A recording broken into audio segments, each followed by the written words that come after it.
And now we turn to John, and we are in the 11th chapter of John. The death of Lazarus. Now a certain man was ill, Lazarus of Bethany, the village of Mary and her sister Martha.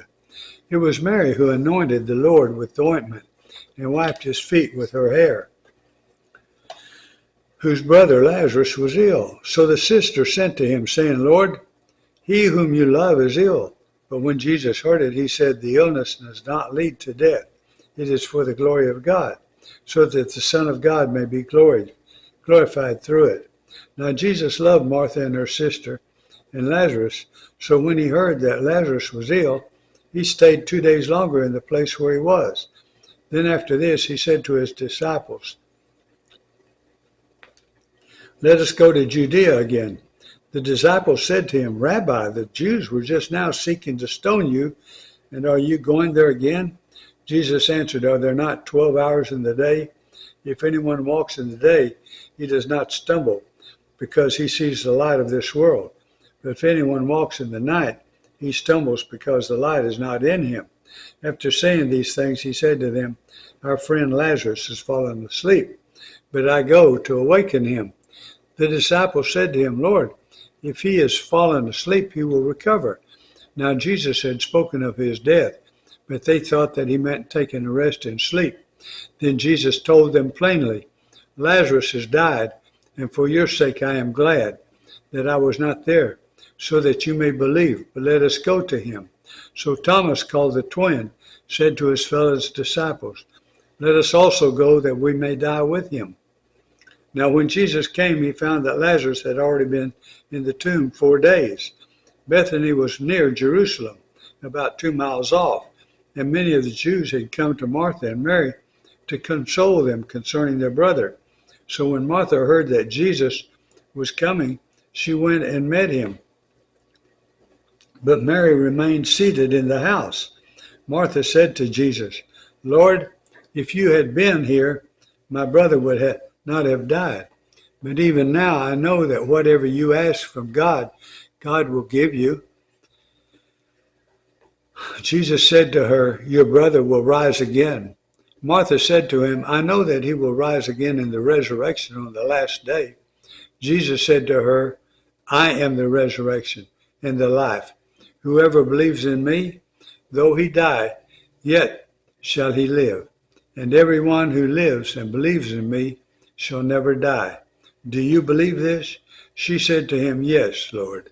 I believe that you are Christ, the Son of God, who is coming into the world. When she had said this, she went and called her sister Mary, saying in private, the teacher is here and is calling for you. And when she heard it, she rose quickly and went to him. Now Jesus had not yet come into the village, but was still in the place where Martha had met him. When the Jews who were with her in the house, consoling her, saw Mary rise quickly and go out, they followed her, supposing that she was going to the tomb to weep there. Now when Mary came to where Jesus was and saw him, she fell at his feet, saying to him, Lord, if you had been here, my brother would not have died. When Jesus saw her weeping, and the Jews who had come with her also weeping, he was deeply moved in his spirit and greatly troubled. And he said, where have you laid him? They said to him, Lord, come and see. Jesus wept. So the Jews said, see how he loved him? But some of them said, could not he who opened the eyes of the blind man also have kept this man from dying? Then Jesus, deeply moved again, came to the tomb.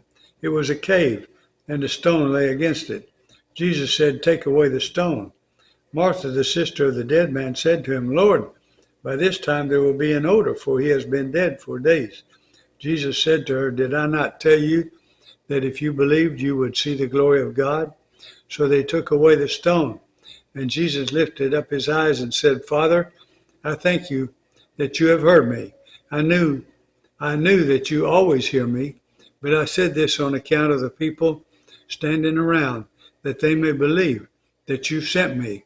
When he had said these things, he cried out with a loud voice, Lazarus, come out.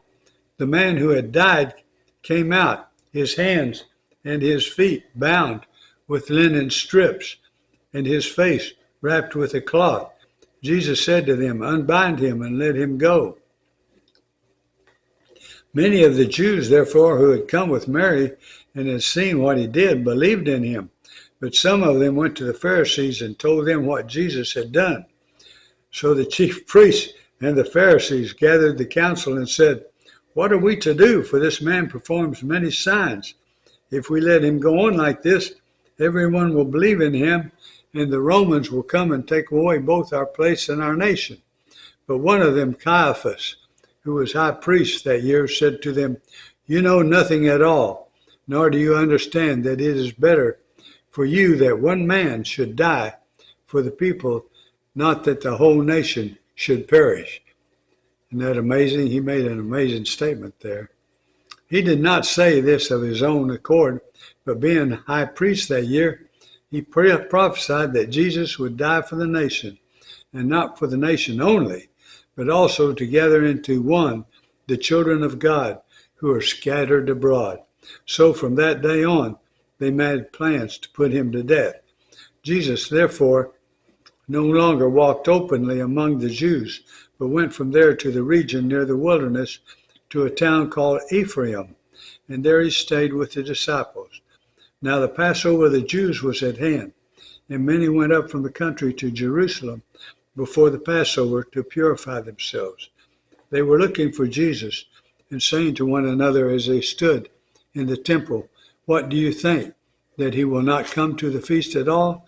Now the chief priests and the Pharisees had given orders that if anyone knew where he was, he should let them know so that they might arrest him.